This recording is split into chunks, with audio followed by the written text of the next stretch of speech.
I saw tango on TV, and they had a bunch of different dances from around the world. I saw waltz and salsa and all kinds of things. Like, oh yeah, that's neat, that's cool, that looks like fun. Then I saw Argentine Tango up there with Miriam Lerici and Barrio Nuevo, Leonardo. I saw them dance, and I looked and I said, I have to learn how to do that. There was no question, I just had to learn how to do it. So a week later, I was already signed up and ready for classes. My neighbor, Marianne, she just asked me to go for tango lesson. It's the first time I get interested in tango. After a few lessons, then I just got hooked. Each count has a particular movement. I was really serious about hip-hop when I first started, but then once I got into tango, it kind of started to shift. And it wasn't just because tango took it away, but it was also because it wasn't something that I felt affiliated with altogether, except for the dance itself of hip-hop. But hip-hop is a full culture that I just didn't quite fit into. But tango is something that I really felt that I connected to on all levels. People started asking me if I taught, so then the thought finally came to mind. You know, if people are asking, should I, you know? And so I started small, just teaching these little, you know, $25, $30 private lesson kind of things, you know, really low. But then it just kept on increasing, and my exposure, and then Chooi getting hooked up with Clay Nelson. And once we got into that, it just kind of exploded. I never thought I could teach because, you know, for me it's just for fun. Tango is something I like to do. So, but then I found after helping him to teach and teaching private lesson, it can help me a lot in my own dance. When we first started, we wanted to do anything that we could. So there was no set style. We had an alternative venue, we had a traditional venue, we had different teachers coming in. So we just took whatever we could. It wasn't until competition became more popular and Chooi kind of brought my attention to it that we decided to go more the traditional salon approach. My philosophy is really the idea of the difference between inside out and outside in. Inside out would be you're focusing more on connection and involvement with your partner, and then you radiate out. So it might not look good on the outside, but on the inside it feels really good. And I think that's more important.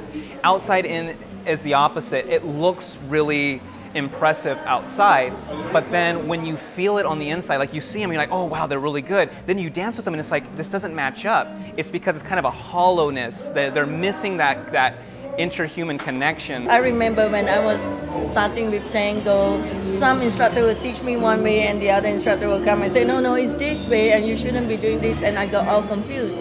So we kind of want them to be aware there's many thinking out there, many beliefs out there, and for us it's no competition. The more they branch out and take from other people, the better it is. I like to use music that I like to dance to, something with a nice, easy to follow rhythm, so that students don't have to struggle trying to listen through the music to find how to dance musically. We teach technique through figure, so the exercises are built into the actual class material. Notice, our position is very nice here. We're both comfortable, we both look presentable, which is also very important if you want to dance. We try to say, like, when you're walking down the street, when you're walking through the store, when you're hugging somebody, you know, use real life examples that people can easily relate to, and then build off of that. Just don't complicate it more than it already is. Take all the lessons you can, get all the floor time you can. Don't get intimidated by the other dancers around you. That's the mistake that I made. I got intimidated of other dancers that it psyched me out. But if you run your own race and you just kind of really pay attention to what your teacher's telling you and don't talk back, then you'll be on the right path. Leaders, to make this easier for the follower, leave your foot out there. Remember, when you do steps, a lot of times I talk to leaders and they say, you know, I wish my followers would do more. Well, you have to open up opportunities for them to do something. If you're just stepping back here and you're drawing your foot in early, you're not giving her the opportunity to actually play. I try to tell the followers that they're not just following, they're dancers. So if you're going to dance, you have to engage. You have to be an active part in the dance. There are some leaders who just want a follower to be like totally following exactly what they're leading. And then there are some leaders who want some participation, like you take the lead on certain point, like do your adornment a little bit, or come forward like a little ahead or sometimes.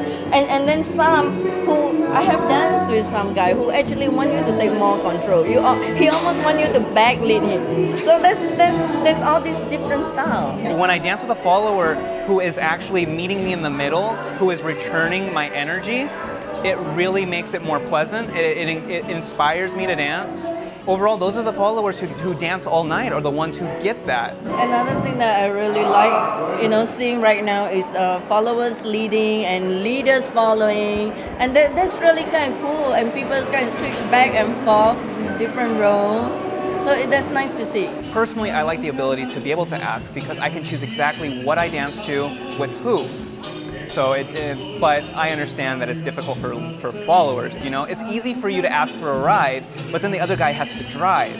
If I don't like the music or the road that I'm taking, then it's not exactly what I want to do. The guy has all the power, basically. They got to ask, and women are not supposed to ask.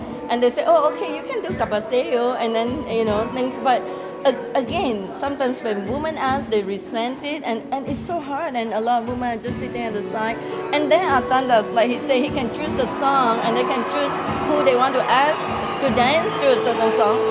We have that desire too, but we cannot do it. With competition now and people taking the dance more seriously, the overall level in tango has improved a lot. I really wish that tango one day will come to a time where it's really equal opportunity for men and women, so we can have equal rights to us.